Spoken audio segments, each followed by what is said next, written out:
Hola, ¿cómo están? Espero que estén bien. En la séptima semana, creo, de cuarentena. No me acuerdo exactamente.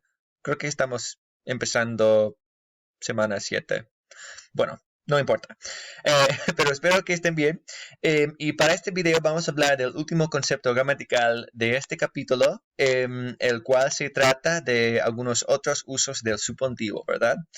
Y eso significa, obviamente, que, bueno, vamos a terminar con la gramática esta semana y eso significa que vamos a tener un examen, un take-home test, ¿verdad? La semana que viene. Entonces van a tener toda la semana para trabajar en eso y vamos a hablar en más detalle empezando la semana que viene. No se preocupen. Pero tenemos una cosa más que tenemos que discutir. Y como ya dije, se trata del subjuntivo, del subjuntivo en las cláusulas adjetivales, ¿verdad? O en inglés, y voy a hablar en un poco de inglés, claro. The subjunctive and adjective clauses, or adjectival clauses. I think that's a word in English. At any rate, quick word about the subjunctive. Remember that we already know how to form the subjunctive from last chapter. I think Senora Bayshore has some sort of happy rhyme about this that is not occurring to me presently, but it's the whole business where you find the yo form, drop the o, and add the opposite ending. So, for example, for a verb like hablar, it would be yo hable, tú hables, él y usted hable, nosotros hablemos, ellos hablen. And for comer, for example, an ER verb, it would be coma, comas, coma, comamos, coman. Or for an IR verb like escribir, it would be escriba, escribas, escriba, escribamos, escriban.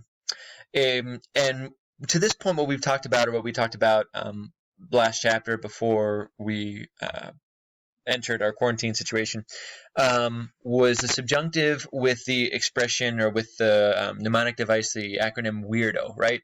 Remember that each of those letters in weirdo stood for something. So weirdo, W-E-I-R-D-O.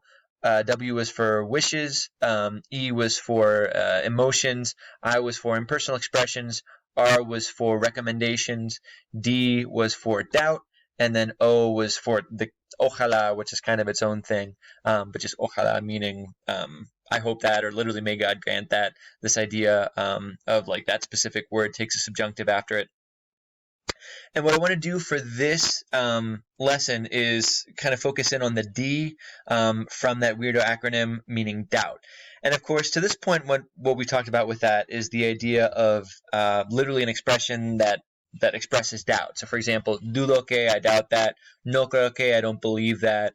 No pienso que, I don't think that. Those kinds of things that when you're expressing doubt, expressing an uncertainty kind of about what it is that you're talking about, you use the subjunctive. Remembering your formula again would be a doubt word, dudo que, no creo que, that word que in the middle, and then after that in your second clause, you would use the subjunctive there. And to expand on that idea, again, we have kind of this discussion topic, the subjunctive and adjective clauses. And so I'll just start at the top of this. It says, when an adjective clause describes an antecedent that is known to exist, use the indicative. When the antecedent is uncertain or unknown, use a subjunctive.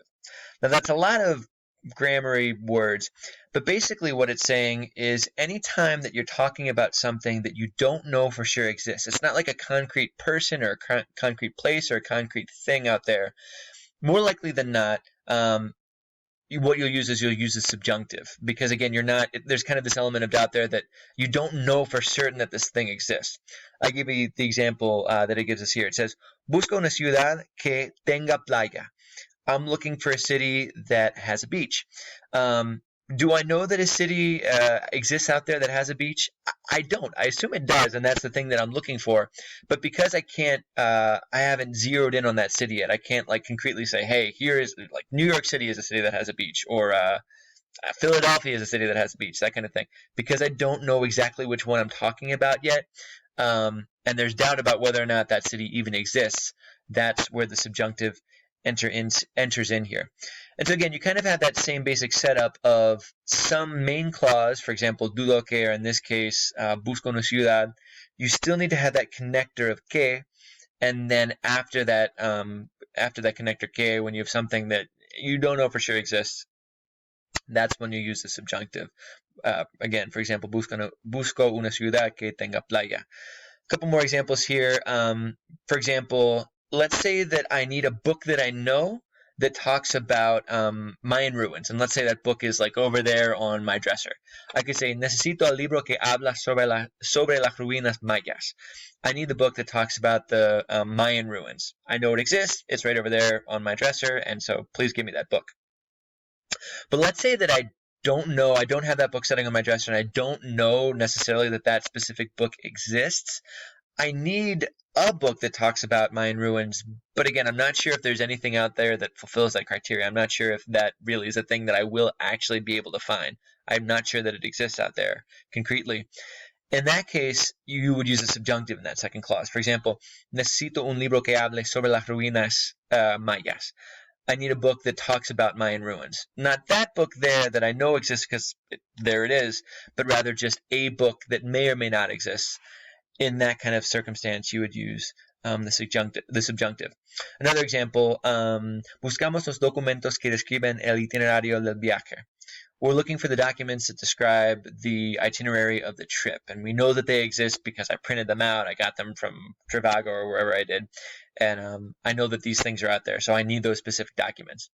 But let's say that I need documents. I don't know that they exist. I haven't printed them out yet. Maybe they exist, but I need something that has these details. But the document itself, the existence of those documents are in doubt. Again, that's where I would use the subjunctive. Buscamos documentos que describan el itinerario del viaje. Let me give you another, maybe more personal example. So I think I told everybody before we broke for quarantine that my wife and I are expecting another child who will be due at the beginning of September of this year. And what I obviously did not tell you, because we didn't know yet when school closed, was that this child will be a girl. We just found out. Leslie went in for her appointment. I think it was this past Thursday, and they were able to do the test, and we found out that we'll be having a daughter. So let's say, for example, that I have a daughter that already had been born, and I want to say that I have a daughter that is smart. You could say, tengo una hija que es inteligente, ¿verdad? I have this daughter. I know for a fact that she's smart. And so because I'm describing a person who exists concretely with an adjective that I know describes that person, you can use the indicative, the normal present tense throughout, right? Tengo una hija que es inteligente. But let's say, talking about this theoretical daughter, which I guess obviously she exists because my wife is pregnant, but she hasn't been born yet. And so let's say that in the abstract, I want a daughter who is smart. And again, I'm just more talking about the concept of that person, not an actual person that really exists yet. What I could say is something like, quiero tener a una hija que sea inteligente, ¿verdad? I would use a subjunctive there, because again, the person doesn't exist concretely yet. I'm looking for kind of that concept, but again, I don't have a concrete example of that person or that thing. Again, in the instance of the documents from the example from the book, that kind of thing.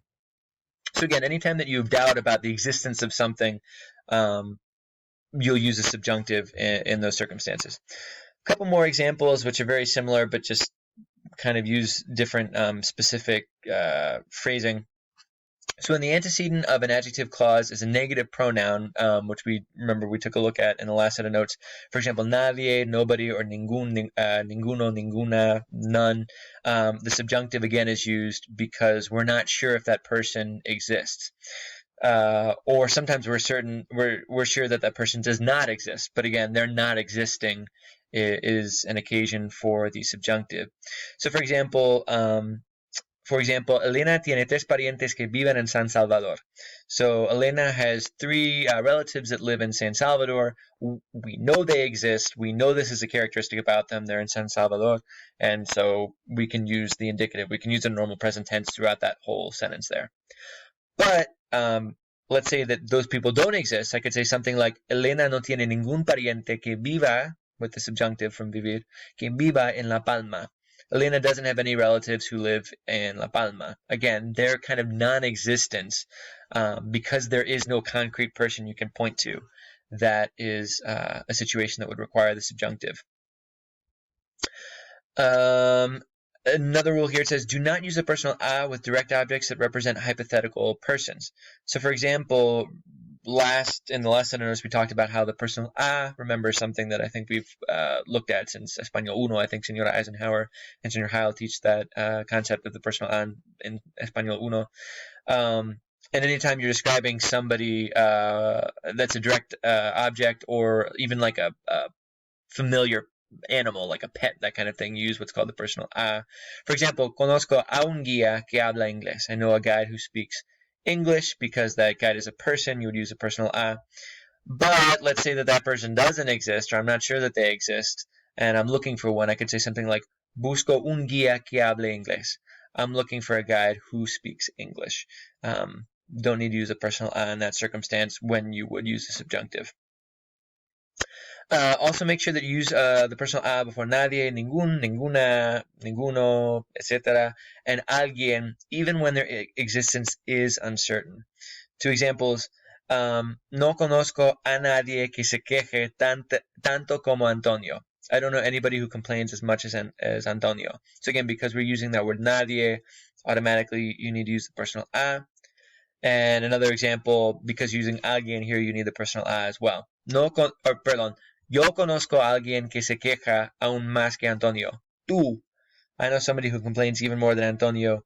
You. And in this case, of course, you are a person, so you use a personal a. And no need to use the subjunctive here, because I know that you, this apparently super complainer, I know that you exist. Finally, the subjunctive is commonly used in questions with adjective clauses when the speaker is trying to find out information about which he or she is uncertain. If the person who responds knows the information, the indicative is used. So, for example, usted me recomienda usted un hotel que esté cerca de la costa? Can you recommend a hotel that is near the coast? Now, I'm not sure if such a hotel exists, and so because I don't know about this, I'm going to use the subjunctive to describe it, because, again, I don't know of a concrete example of a hotel existing, a hotel that is by the coast. But let's say that I'm asking a question about it. I don't know if it exists, but the person that is answering the question, they do know, because they're familiar with whatever, with the town or the city or whatever it is. The person that would respond could say something like, sí, el Hotel Flamingo está justo en la playa. Yes, the Flamingo Hotel is right on the beach. Again, there's no need for that person to use a subjunctive, because they have no doubt about this hotel. They've been there before, they know about it, and so they can speak using just the regular indicative present tense, because there's no doubt clouding what it is that they're saying regarding the hotel. So, chiquillos, that is it again for this week and for this chapter. I encourage you, especially as some of these concepts get increasingly complex, please visit me during my office hours. As you know, yo estoy disponible desde las 10 de la mañana hasta las 11, todos los días durante la semana, es decir, los lunes, los martes, los miércoles, los jueves, los viernes. Pero esta semana yo no voy a estar disponible el martes, ¿verdad? El 28, porque es un día de in-service, ¿verdad? In the same way that we had spring break a while back, similarly, this upcoming Tuesday is a in-service day, a professional development day. So I will not have office hours on Tuesday, but all the other days, el lunes de esta semana, el miércoles, el jueves y el viernes, voy a estar disponible. Repito, desde las 10 hasta las 11, y claro que me puede enviar un correo electrónico en cualquier momento y yo puedo responder. Y creo que eso es todo. Muchas gracias y nos vemos la semana que viene. Chao.